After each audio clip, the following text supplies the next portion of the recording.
സംസ്ഥാനത്തെ PSC മെമ്പറെ നിയമിക്കാൻ ലക്ഷങ്ങൾ കൈക്കൂലി കൊടുത്ത സംഭവം ഒതുക്കി തീർക്കാനുള്ള ശ്രമമാണ് സർക്കാർ നടത്തിക്കൊണ്ടിരിക്കുന്നത്. ഇന്ത്യയിൽ ഏറ്റവും കൂടുതൽ PSC മെമ്പർമാരുള്ള സംസ്ഥാനം കേരളമാണ്. ഇന്ത്യയിൽ ഏറ്റവും അധികം PSC നിയമന തട്ടിപ്പുകൾ നടക്കുന്ന സംസ്ഥാനവും കേരളമാണ്.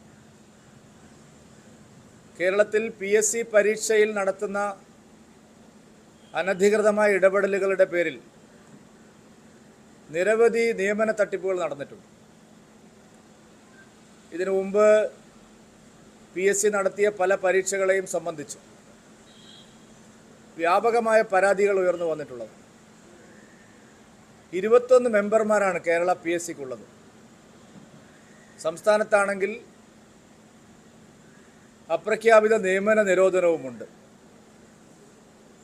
അപ്പോൾ PSC മെമ്പർമാരെ ഇത്രയധികം നിയമിച്ച് വലിയ തോതിൽ പണം വാങ്ങിയാണ് നിയമനം നടക്കുന്നത് എന്നിപ്പോൾ തെളിഞ്ഞിരിക്കുക. 25 ലക്ഷവും 50 ലക്ഷം രൂപ കോഴ കൊടുത്ത് PSC മെമ്പറാവുന്ന ആൾക്കാർ നിയമനങ്ങളിൽ എന്തെല്ലാം കൃത്രിമം കാണിക്കുമെന്നുള്ളത് ഊഹിക്കാവുന്നതേ ഉള്ളൂ.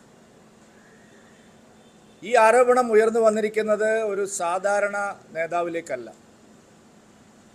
ഭരണസിരാ കേന്ദ്രത്തിലേക്ക് തന്നെയാണ് ഈ ആരോപണം ഉയർന്നു വന്നിരിക്കുന്നത്.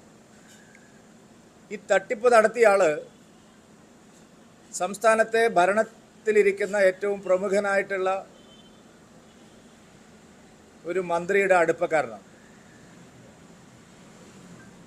കോവൂരിൽ എല്ലാവർക്കും അറിയാം ആരുടെ പേര് പറഞ്ഞാണ് ഈ പണം വാങ്ങിയതെന്ന്.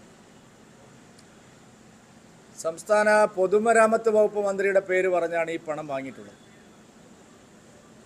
അതുകൊണ്ട് ഇതൊരു സാധാരണ അഴിമതി ആരോപണമല്ല.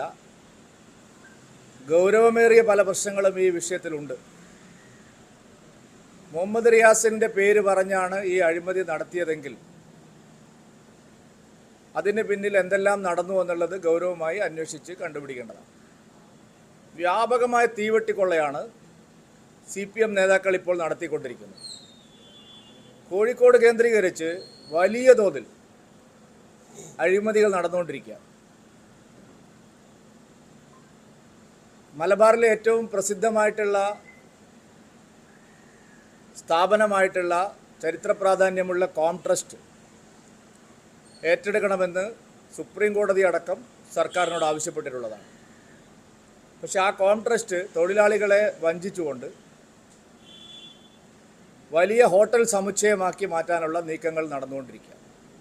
ഇതേ സംഘങ്ങൾ തന്നെയാണ് അതിന് പിന്നിലും. കോംട്രസ്റ്റ് തൊഴിലാളികളെ ചതിച്ച് വലിയ തോതിലുള്ള ഒരു റിയൽ എസ്റ്റേറ്റ് മാഫിയ അവിടെ വലിയ കെട്ടിട സമുച്ചയം പണിയാൻ, ഒരു ഹോട്ടൽ സമുച്ചയം പണിയാൻ അണിയറയിൽ ഗൂഢമായ നീക്കങ്ങൾ നടത്തിക്കൊണ്ടിരിക്കുക. ഇതേ ആരോപണ വിധേയർ തന്നെയാണ് ഇതിന് പിന്നിലും ഉള്ളത്.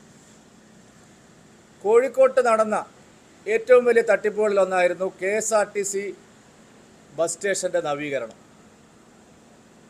നമ്മൾ നേരത്തെ ചർച്ച ചെയ്തിട്ടുള്ള വിഷയമാണ്.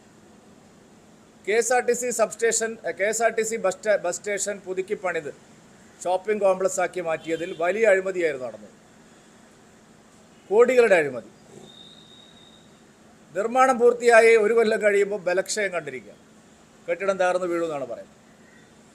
കോടിക്കണക്കിന് രൂപ ചെലവഴിച്ചാലേ അതിൻ്റെ തകരാറുകൾ പരിഹരിക്കാൻ കഴിയുമെന്ന് പറഞ്ഞുകൊണ്ട് അതിലും അഴിമതിയാണ്.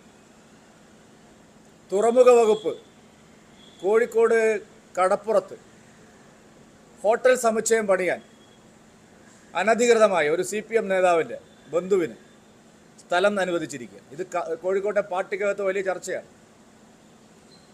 എല്ലാവരും അഴിമതി നടത്തിക്കൊണ്ടിരിക്കുകയാണ്. ഭരണത്തിലുള്ള എല്ലാവരും ചേർന്ന് വലിയ അഴിമതിയാണ് നടത്തിക്കൊണ്ടിരിക്കുന്നത്. PSC അഴിമതി പൊതുമരാമത്ത് വകുപ്പ് മന്ത്രിയെ പ്രതിക്കൂട്ടിലാക്കുകയാണ്. അദ്ദേഹത്തിൻ്റെ പേര് പറഞ്ഞാണ് പണം വാങ്ങിയതെന്നാണ് പറയുന്നത്. അത് ശരിയായ നിലയിൽ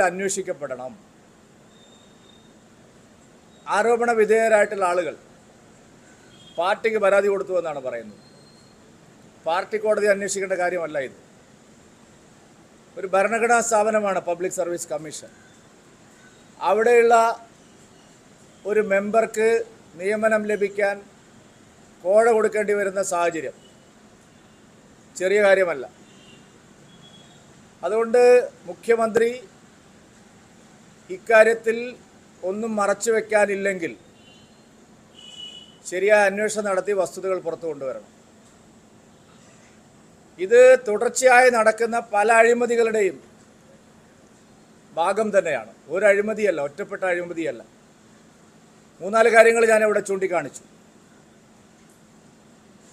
ഒന്ന്, കോംട്രസ്റ്റ് തൊഴിലാളികളെ വഞ്ചിച്ചുകൊണ്ട് കെട്ടിട സമുച്ചയവും ഹോട്ടൽ സമുച്ചയവും പണിയാനുള്ള നീക്കം ഇതേ സംഘം തന്നെയാണ് നടത്തുന്നത്.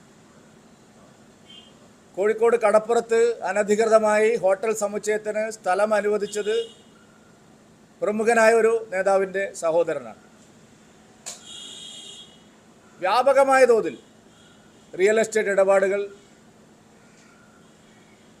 CPM നേതാക്കൾ തന്നെ നടത്തിക്കൊണ്ടിരിക്കുകയാണ് കേരളം മുഴുവൻ. അതിൻ്റെ ഭാഗമായിട്ടാണ് കോഴിക്കോട് കേന്ദ്രീകരിച്ചു നടക്കുന്ന ഈ അഴിമതികളെല്ലാം.